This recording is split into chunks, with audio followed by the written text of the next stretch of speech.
అందరికి నమస్తే. రుణమాఫీ విషయంలో అసలు ఏ రూల్స్ ఫాలో అయింది గవర్నమెంట్? వాళ్ళు ఇచ్చిన గైడ్లైన్స్ ఒకటి ఉన్నాయి. గైడ్లైన్స్ ఫాలో అయినరా, లేకపోతే గైడ్లైన్స్ పక్కన పెట్టి తర్వాత గైడ్లైన్స్ వచ్చిన తర్వాత కొంతమంది కొన్ని కామెంట్ చేసిండ్రు. ఎవరు? వ్యవసాయ శాఖ మంత్రి తుమ్మల నాగేశ్వరరావు గారు కామెంట్ చేసిండ్రు. తుమ్మల నాగేశ్వరరావు గారు చేసిన కామెంట్ ఏంది? ఈ ప్రధానమంత్రి కిసాన్ ఆ నిబంధనలు ఏమి తీసుకోలేమేమో ఏం లేదని చెప్పారు. సీఎం రేవంత్ రెడ్డి గారు ఒక మాట చెప్పిండ్రు. ఆయన ఏం చెప్పారంటే రేషన్ కార్డు అనేది కేవలం కుటుంబం గుర్తింపు కోసం మాత్రమే, కానీ రేషన్ కార్డు బేస్డ్ కాదు, రేషన్ కార్డు లేని వాళ్ళకు కూడా రుణమాఫీ అవుతుందని చెప్పిండ్రు. ఈ విషయాన్ని మళ్ళీ దాన్ని ఎండార్స్ చేస్తూ వ్యవసాయ శాఖ మంత్రి గారు కూడా మాట్లాడారు. ఇక ఇంపార్టెంట్ వ్యక్తులు ఇద్దరే కదా, ముఖ్యమంత్రి గారు మాట్లాడినంటే అది అఫీషియల్, ఇక వ్యవసాయ శాఖ మంత్రి గారు మాట్లాడినంటే బహుశా అంతా తెలుసు అనుకుంటాం. కానీ ఇప్పుడు గైడ్లైన్స్ అమలు చేసిండ్రా, లేకపోతే నేను అనుకుంటున్నా గైడ్లైన్స్ సరిగ్గా అమలు కాలేదు, లేకపోతే గైడ్లైన్స్లో కొంత అటు ఇటు చేసి అవే అమలు చేసిండ్రు. వీళ్ళు చెప్పిన మాటలను ఉత్తాయి ఏంటివి? ఇది ఒకటి పిఎం కిసాన్,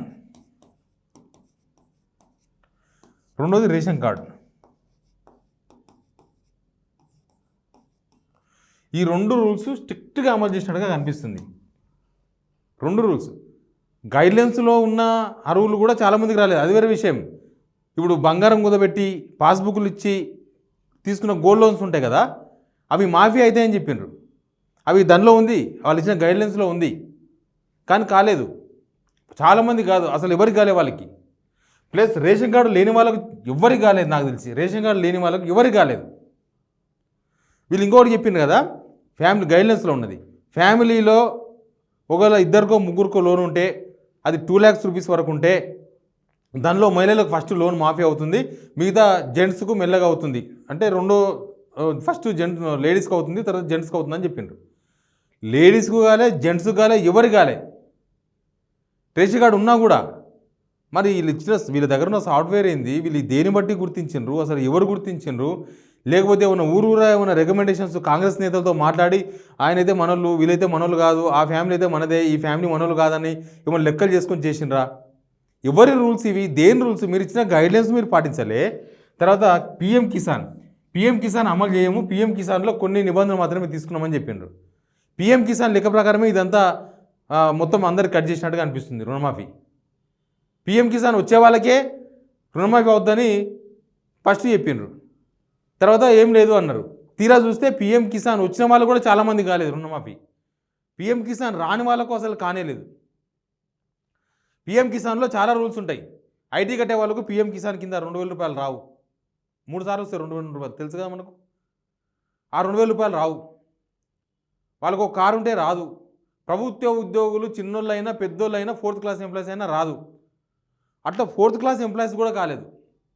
1,00,000 రూపాయలు జీతం ఉన్న వాళ్ళకు, లేకపోతే గ్రేడ్ 1 వాళ్ళకి కాదు, 4th class ఎంప్లాయీస్ కూడా రుణమాఫీ కాలేదు. ప్రభుత్వ ఉద్యోగులు వాళ్ళు కూడా చాలామంది రూపంలో ప్రభుత్వానికి చెప్పే ప్రయత్నం చేస్తున్నారు. నాకు ఫోన్ చేసిండ్రు కొంతమంది, తర్వాత కామెంట్స్ రూపంలో చెప్పిండ్రు 4th class ఎంప్లాయీని కాలేదు అని. అసలు ఏ లెక్క ప్రకారం ఏ రూల్స్ అమలు చేసి? ఈ రెండు అయితే పక్కా అమలు చేసినారు, దీనిలో ఏం డౌట్ లేదు.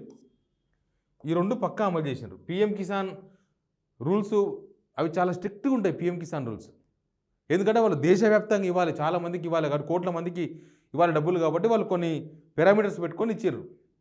మనకు తెలుసు కదా, 2,000 రూపాయలు వస్తుంది ఎంత భూమి ఉన్నా. 3 ఎకరాలు ఉండని, 30 ఎకరాలు ఉండని, 100 ఎకరాలు ఉండని, రేషన్ కార్డు ఉంటే వాళ్ళకు 2,000 రూపాయలు 3 సార్లు వస్తాయి. 2,000, 2,000, 2,000. వాళ్ళ ఇంట్లో ఐటీ కట్టే వాళ్ళు ఉంటే రాదు. వాళ్ళు జిఎస్టీ కడుతున్నా రాదు. చాలామంది రైతులు జిఎస్టీ ఉంటుంది, కొంత షాప్ ఉంది అనుకోండి ఒకటి, ఆ షాప్ కింద జిఎస్టీ ఫైల్ చేసినట్టే రాదు. దీనిలో వీళ్ళు కొత్త రూల్ తెర మీద తీసుకొచ్చారు, అది కూడా అమలు చేయాలి. ఏది వీళ్ళు చెప్పిందంటే ఐటీ కడితే ఏం కాదు, ఐటీ ఫైల్ చేస్తే ఏం కాదు, కానీ ఐటీ కడతారు చూడండి, 500, 1000 కడతా ఉంటారు. అట్లాంటి వాళ్ళకి మాత్రం ప్రాబ్లం అవుతుంది, ఐటీ ఫైల్ చేసినంత మాత్రం ప్రాబ్లం కాదని చెప్పిండ్రు. తీరా చూస్తే ఐటీ ఫైల్ కాదు, ఐటీ కట్టిన వాళ్ళకి కాదు, గాలికి వదిలేసిండ్రు రుణమాఫీ అనేదాన్ని. ప్రభుత్వము రైతుల దగ్గర నుంచి మంచి పేరు సంపాదించాలంటే రాజకీయాల కోసం చేయొద్దు. రాజకీయాల కోసం రుణమాఫీ చేసి ఏదో వాళ్ళు అడుగుతారు కాబట్టి, లేకపోతే రేపు అసెంబ్లీ ఉంది కాబట్టి వాళ్ళు అడుగుతారు కాబట్టి, లేకపోతే హరీష్ రావు ఏదో రాజీనామా చేయమని అడిగినారు కాబట్టి, ఇది కాదు. రైతులు మీ వైపు ఉండాలంటే, రైతులు రుణమాఫీ అయ్యింది అని గుండె మీద చేసుకొని ఈ ప్రభుత్వం నాకు రుణమాఫీ చేసిందని చెప్పుకోవాలంటే ఇట్లాంటివన్నీ పక్కన పెట్టాలి ముందు. ఈ వ్యవహారాలన్నీ పక్కన పెట్టాలి. పెట్టి చేస్తే అప్పుడవుతుంది. ఈ 2 రూల్స్ను గవర్నమెంట్ స్ట్రిక్ట్గా అమలు చేసింది. చెప్పకుండానే డ్రామా ఫస్ట్ గైడ్లైన్స్ ఓలాకి ఇచ్చారు. లేదు అవన్నీ ఏం లేవని గైడ్లైన్స్. మరి మీరు చెప్పింది సీఎం గారు చెప్పింది, లేకపోతే తుమ్మల నాగేశ్వరరావు గారు చెప్పింది అయితే గైడ్లైన్స్ ఎందుకు ఇచ్చినట్టు? గైడ్లైన్స్ వేస్టా? గైడ్లైన్స్ అమలు చేయలే సరిగ్గా. వీళ్ళు చెప్పింది, వీళ్ళిద్దరు ఇచ్చిన హామీలు 2 ఉత్తాయి. ఈ 2 వాళ్ళు చెప్పినాయి. అసలు ఫ్యామిలీని ఎందుకు గుర్తించినరో, ఆ ఫ్యామిలీలో ఎవరికి ఎందుకు కాలేదో చాలా విషయాలు ఉన్నాయి. అసలు వీళ్ళు ఏవి లేవు. ఈ రూల్స్ జాన్దాన ఏ లెక్క ప్రకారం ఇచ్చిండ్రు, ఏ లెక్క ప్రకారం రుణమాఫీ చేసిన అనేది ప్రభుత్వం క్లారిటీ చేయాలి. వాళ్ళు ఇచ్చిన గైడ్లైన్స్ ఏంది? ఎందుకంటే మీరు ఇచ్చిన డబ్బులేమి మీ ఇంట్లోకి వెళ్ళి ఇస్తలేరు. జనం డబ్బులు అవి. జనం డబ్బులే జనానికి ఇస్తున్నారు. అప్పు తీసుకొచ్చి ఇస్తున్నారు. ఆ అప్పు ఎవరు కట్టాలి?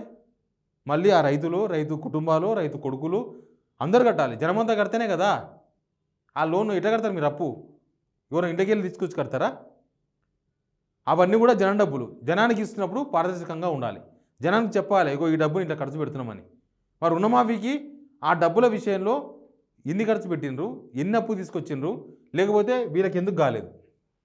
అందరికి కావాలి కదా, అందరికి సమాన హక్కు ఉంటుంది. వాళ్ళు ఎందుకు కాలేదు? మీ రూల్స్ ఏంది అసలు?